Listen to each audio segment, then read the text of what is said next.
If you haven't exercised in years, start here, literally from the comfort of your couch.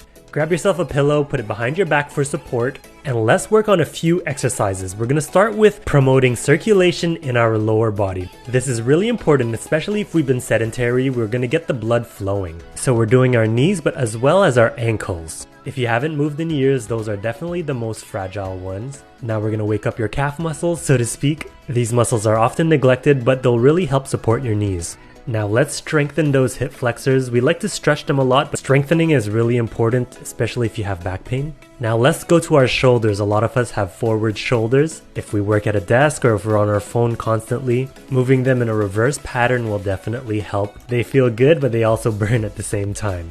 Now if we lost a lot of strength and mobility, we might not be able to put our hands over our head. Practice this move, go as far as you can without pain. If you have a tight, stiff neck, simple turns like this will help. Again, follow your natural range of motion, don't force the turn. That goes for your spine too. We're just going to gently twist and turn. Follow your limit and don't try to crack your back. This move will help open up your chest and stretch your back. It will help your posture as well. Now let's not forget your heart. Do a few minutes of jogging in place or seated jacks. Now if you feel strong and confident after a few days, move on to this next phase. We're going to start doing a few things standing. These are sit stands. You can use your hands to help you.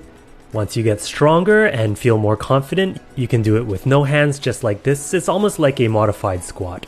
Now let's work at strengthening your hip flexors. And we got to work on those hamstrings too. We sit on them all day. They need love too. Remember, you can always hold on to something for balance.